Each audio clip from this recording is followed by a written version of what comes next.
Before we get into this week's episode, I want to make a plug for Art Market Minute.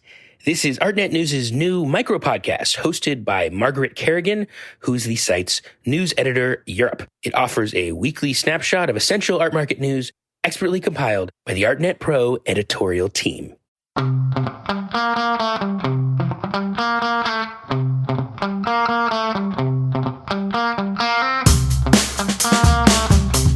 It was definitely a piece that pushed a lot of people's buttons in a lot of different ways. Hi, I'm Andrew Goldstein, and this is The Art Angle, a podcast from ArtNet News where the art world meets the real world, bringing each week's biggest story down to earth. So, for the first Christmas episode of The Art Angle, we thought we would take a good, hard look at the most important developments in the art world this past year, from the moral crisis over museum patronage to the surging market for previously underrecognized voices. But then we thought, who are we kidding? We're going to talk about the banana. If you haven't heard about the banana yet, this is your lucky day, because chances are the majority of your friends and extended family have, and it may be all they want to talk about during your Christmas party. So here's the gist. Earlier this month, the Italian artist Maurizio Cattelan duct-taped an ordinary supermarket banana to the wall of his gallery's booth at Art Basel Miami Beach and declared it an artwork, pricing it at the risible sum of $120,000. What happened next is a frankly astonishing sequence of events that captivated the world and is still unfolding today. It's as if this banana managed to pierce an opening in the fabric of reality, creating a wormhole of sorts between the art world and the real world that sucked everyone from one into the other. Or maybe it was more like Ice 9, the chemical that starts an irreversibly destructive chain reaction in Kurt Vonnegut's novel Cat's Cradle. It's actually impossible not to weave grandiose theories around the banana. So today, we're going to take a look at how this banana duct taped to the wall became an obsession for the world at large, what it all means, and why it's actually not a banana duct taped to the wall at all. To discuss this topic, we're joined by ArtNet News senior writer Sarah Cascone. Thanks for being on The Art Angle, Sarah. Thank you for having me, Andrew. Thrilled to be here. So, Sarah, when I first got a tip about Cattelan selling a banana at Art Basel, I thought you'd be perfect for the story. I didn't realize how perfect. What happened when you went to visit Perotin Gallery's booth? Well, I thought I was late on the mark because it was about 3 p.m. and I got there and Emmanuel Perotin knew I was coming and he was like, "What do you know about this banana?" And I was like, "Well, I know it's a work of art. I know it's a real banana and I know it's for sale and it's up to the collector how often they want to replace the banana, but it's a conceptual work of art." And he's like, "Did you know I already sold it?"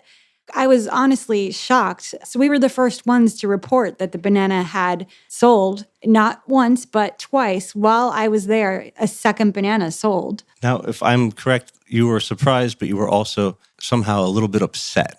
Why was that? So as I was talking to Emmanuel, he's like, you don't seem as enthusiastic about this as I am. I don't feel like you're sharing my excitement about this banana. And I was like, that is true. Let me tell you why. Because my husband, Nathan Monroe Yavna, when we were in college, when we started dating, he had a real banana duct taped to his wall for 2 years. It was like a dried up, desiccated husk of a banana, and he refused to get rid of it. And he, in fact, after this story broke, went back to our apartment, got it out, and sent me a photograph of this shriveled brown banana. So I knew the minute that we got wind of this banana, I knew that I was not going to be able to hear the end of it from Nathan. I knew he was going to be insufferable and say now that he was also a great artist and that this had proven his genius and I had been foolish to ever question the validity of this banana hung on the wall. Okay, so basically this makes your husband's dream come true, being completely validated in this high concept art world that you work in professionally. And this was just the beginning of a chain reaction of events that happened. So the banana sold. What happened after that? Well, immediately, even at the fair, you could see that people were flocking to this banana. By the end of the fair, there was swarms of people online posting their own versions of bananas stuck to the wall. It like unleashed a wave of copycats, people wanting to do the thing with the banana with all sorts of products. Like Popeyes partnered with a gallery in Miami to put their viral chicken sandwich taped to the wall. Moon Pies did one on their official Instagram. A plantain company posted an unripe plantain taped to the wall. Everybody thought it was hilarious. The work is called comedian, appropriately. It's like every single marketing team across the country decided simultaneously that this was marketing gold to get on the banana bandwagon. And this was just the beginning. So after becoming viral on social media, the banana then ascended to the next level of its celebrity by actually breaking into traditional print media, specifically the venerable New York Post, where it made the front cover. And for anybody who doesn't live in New York and isn't aware, the New York Post is pretty much the sine qua non of lowbrow mainstream pop culture. Something then happened that took this to a whole nother new level. Who is David DeTuna and what did he do? David DeTuna is a performance artist who took his own initiative to walk up to the banana, which I believe at that point had been placed behind a velvet rope in order to do a little crowd control, walked up, unceremoniously ripped it off the wall, peeled the banana and said, "I'm a hungry artist. This performance is called Hungry Artist, and I'm eating the banana." And I think, honestly, a lot of people only heard about the story after he ate the banana. I think in some people's minds, the act of eating the banana became a bigger thing than the banana itself being sold for $120,000. Okay, so here we've got Maurizio Catalan puts a banana on the wall. Somebody buys it for $120,000. Then somebody eats the banana and then turns it into this weird conceptual gesture. What happened after DeTuna ate the banana? Well, he was asked to leave the fair. Emmanuel Peloton was already at the airport. He had to come back to the fair to deal with the fallout from the eaten banana. Luckily, the banana was one of a bunch of bananas that had been purchased by gallery employees and installed by an art handler at the fair on Maurizio Catalan's behalf. They had selected 2 bananas that they thought were the proper shape and color for this particular piece. So they had a spare banana in the booth. So they were able to reinstall Comedian, I think, without much difficulty. But the next morning, they decided that it had gotten too crazy. They were worried that people were going to start bumping into other artworks nearby because the crowds were just really massing around the banana all day long. So at the suggestion of the fair, they actually took the piece down for the last day. So Art Basel said that the banana was actually creating an unsafe environment for other fairgoers and other objects at the fair. And I think that there was actually one adjoining booth where they had to remove one sculpture from the floor of the gallery because people kept on bumping into it. Oh, no. So what happened after they removed the banana from the fair? Because that wasn't the end of that. No. So another artist named Roderick Weber actually decided to make a piece of his own by writing, I believe it was with lipstick, on the empty wall where the banana had once been taped, "Epstein didn't kill himself," which is another viral meme based on the conspiracy theory that Jeffrey Epstein, the convicted pedophile with ties to very high-profile and wealthy people around the world, must have been killed as part of a conspiracy. So this is getting weirder and weirder and weirder. And unlike DeTuna, Mr. Weber was arrested and put in jail for this. So I heard that when this guy was being led away by security to go to jail, somebody was actually heard saying, "This is the gallery where anyone can do art," right? Which is not really true, but it seems at this point that it actually did become the gallery where anyone in the world can do art. I don't think that the gallery knew what they were getting themselves into. I mean, when I spoke to Emmanuel on the opening day, he was just shocked how quickly people were responding. Everyone had an opinion about what the piece meant. Everyone couldn't get over the fact that something so simple was being sold for so much. And was it a joke? Was it a commentary on the frivolity of the art world? Was it this? Was it that? Everyone had a theory. It was definitely a piece that pushed a lot of people's buttons in a lot of different ways. My own Instagram, I posted a photograph that I ran on our story I was getting notifications constantly. I got 800 followers in 3 days. It was wild. And I remember walking around in Miami with you. You were an instant celebrity. Everybody wanted to talk to you about the banana. So at some point, the buyers of the banana wanted to get in on this whole celebrity action too, and they started to step forward. So who is Billy and Beatrice Cox of Miami? They bought the 3rd edition of the banana. And actually, while I was there speaking to Emmanuel, he called Maurizio and was like, the first 2 have sold. I think we have to up the price. So they bought it for $150,000 with the promise that they will give it to a museum. Okay. So at some point, the banana started to evolve beyond being just this plaything of the frivolous art world in this meme hunting pop cultural arena. And it actually started to take on a broader social resonance. Tell me about the janitor strike in Miami. Yeah, so last week, actually, a group of about 50 Miami janitors protested in the streets. And one of their main symbol of their protest became the banana. They taped it to their shirts and they called it the Platanito protest. And their message was that, how dare you spend so much money on a banana when we're here in Miami? We live here, we work here, we help the city keep running, we keep the city clean, and we're not making a living wage. So the banana really became a rallying cry for this janitor strike because they were so upset with their working conditions and they saw the banana as a symbol of everything that was wrong. So it becomes this emblem of the gaping inequality between the rich and the poor, which, I mean, it kind of is. So at some point, a law professor gets involved. Who is Brian Fry, and what did he say about the banana? Well, so Brian Fry actually, in addition to being a law professor, was an artist who showed in one of the Whitney Biennials, and his piece that he did for that, a video piece, was actually acquired by the museum. So he has an art world background.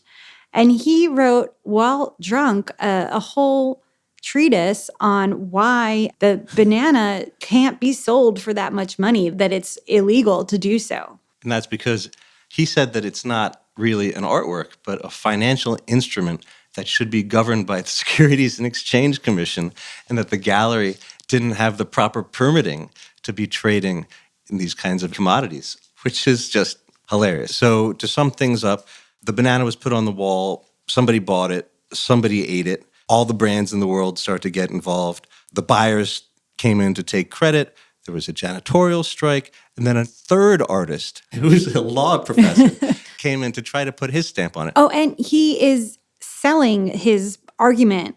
He's selling an editioned print of his paper about why the banana is illegal. Basically, his argument against conceptual art as something that can be bought and sold. Okay, so I think this goes a little bit beyond the realm of pure journalism. So thank you very much, Sarah. I think we're going to need to avail ourselves of the expert commentary of Ben Davis, our chief art critic, to come in and tell us a little bit about what the heck does this banana mean? So Ben, welcome back. Okay, here we go. Welcome back to the Art Angle. What is going on with this banana? Ah, yes. The banana, the story that everyone's family is going to ask them to explain when they head home for the holidays. Look, there are two and a half points I'd make about what this banana is. The first is the banana is meant to be a banana. That's what the artist told Sarah when she was at the booth. He had been thinking about different ways to make this image work. Should he make a bronze banana? Been traveling with this idea and finally decided that actually the dumber this artwork, the better. The second point I'd make is that the price tag is part of the artwork. This is something also that Sarah reported, that he workshopped with the dealer how much money they should ask for and finally decided that $120,000 was the right amount because it was somewhere between an insignificant number that would trivialize the work and an outlandish one that would be completely ridiculous. The ridiculousness of asking that amount of money for this thing is part of the work, which brings me to my final thought, which I am less impressed than you are, Andrew, that this made the cover of the New York Post, because the work essentially could be a political cartoon of the most populist idea of what is going on in the art world, that it's a bunch of dumb rich people spending too much money for things that are of no value. It is essentially made to court that kind of attention. And to the extent that there is a kind of insight in this work of art, it is that infamy is as good as fame in terms of value in the world we live in, that courting that kind of negative attention is the surest way to spin a career. Everybody is familiar with the idea of trolling, and I guess this is a massive act of trolling. Something like that, yeah. So we know how it plugs into the pop cultural vernacular of these kinds of incredibly hilarious memes. How does it plug into the actual history of art? Sure. Well, anybody who is connected to art in any way has the alibi of the ready-made, right? You know, you have nearly more than 100-year-long tradition now of using found objects as art. The go-to example is Marcel Duchamp's urinal, which was found urinal. He bought it from a factory and was displayed as an artwork, and is, by a lot of metrics, the most famous artwork of the 20th century. However, in a lot of ways, I think that that's missing the point. These are alibis for this work of art. And I would really point to another precedent, which is in February of this year, the Instagram post "World Record Egg," that from being a completely nondescript image of an egg, and because it was a joke, that it was so valueless, such an ordinary, everyday thing, it rocketed to fame and became the most liked Instagram image of all time. It is exactly that sort of insight about how information circulates now, and how if you can make something that's counterintuitive enough to be interesting and make that a cause that people can get on board, open up a space that everyone can participate in, that there's power there. But can I just ask, so the eureka moment that Catalan had when he was in his hotel room was, okay, I'm going to use an actual banana. That was his big towering insight here. What is it about a banana that is so funny? I mean, look, there's sexual innuendos. Banana is a classic punchline. You slip on a banana.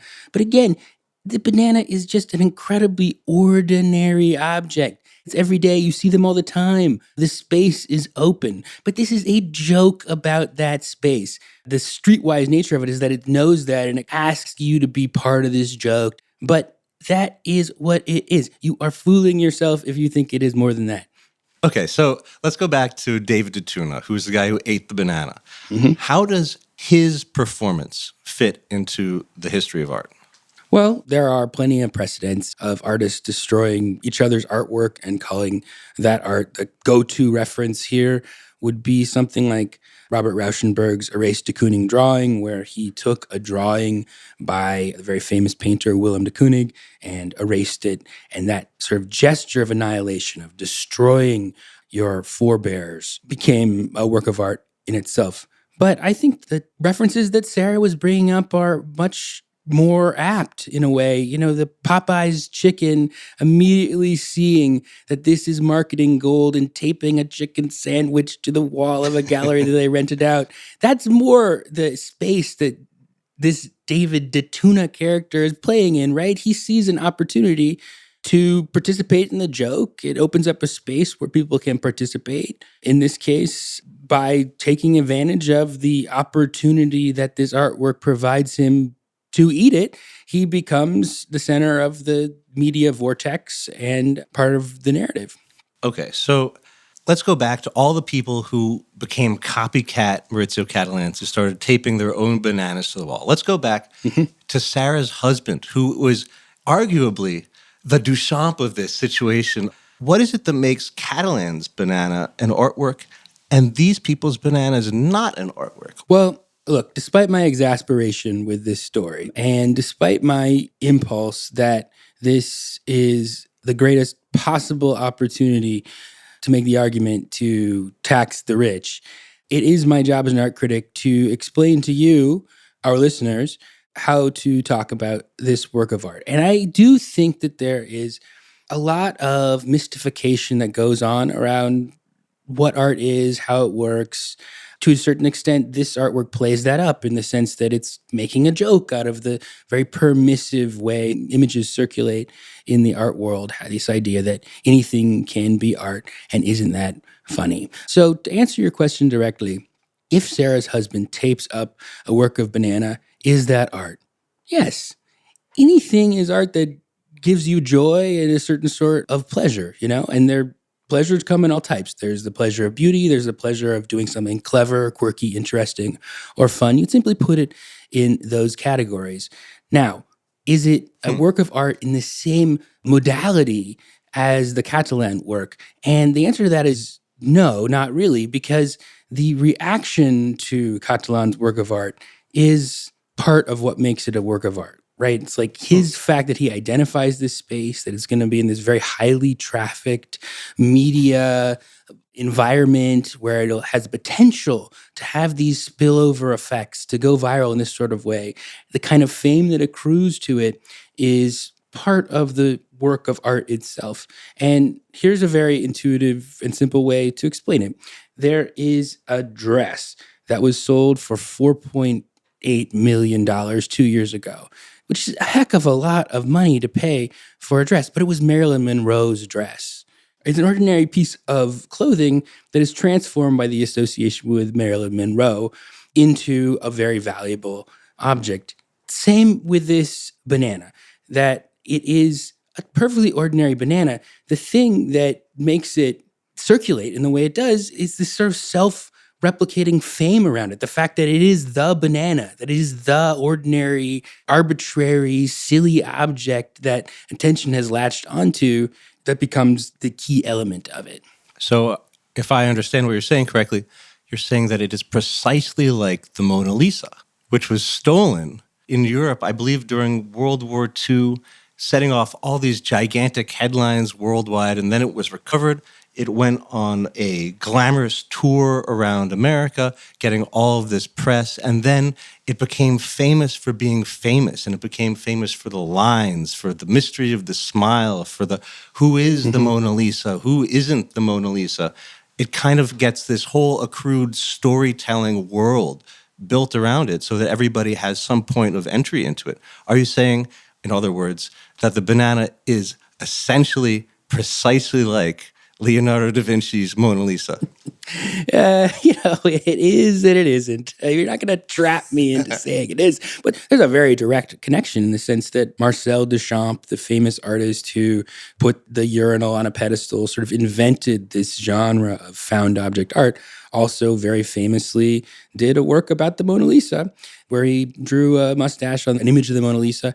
And that was exactly a commentary about this kind of thing. Andy Warhol famously said when the Mona Lisa toured New York and created what is still, I believe, if not the most visited show in the history of the Metropolitan Museum of Art, then it's up there. Andy Warhol famously said, why don't they just tour a replica? People wouldn't know. They're not really looking at it. What they're looking at is the aura around it.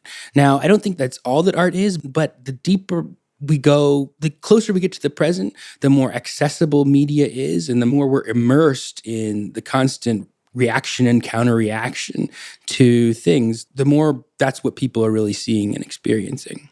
So at the beginning of this episode, I teased out that Mauricio Catalan's banana duct taped to the wall is not actually a banana duct taped to the wall. Can you explain the fine craft behind this masterpiece of sculpture? Well, aside from the specifics of the installation, because it is very deliberately designed to play with the space, it's put in the middle of this giant wall where it looks kind of silly, sitting there alone, like there should be a more important or bigger, more impressive object there.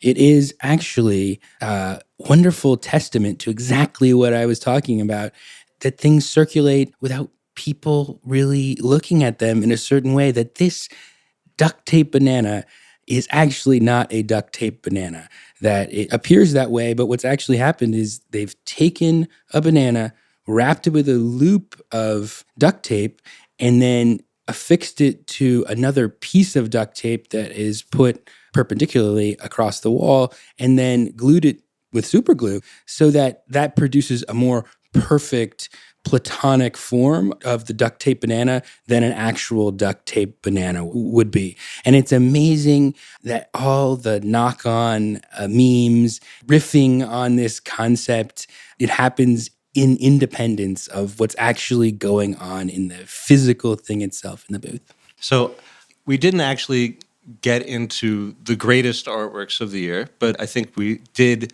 talk about the most potassium-rich artwork of the year. Ben, thank you very much for joining me. My Sarah, pleasure. thank you very much for being on The Art Angle. And thank you for listening. That's it for this week's episode of The Art Angle. If you like what you've heard, you can subscribe to the show on Apple Podcasts, Spotify, and SoundCloud. The Art Angle is produced by Tim Schneider and Caroline Goldstein and edited by Nick Long. Happy holidays, and see you next week.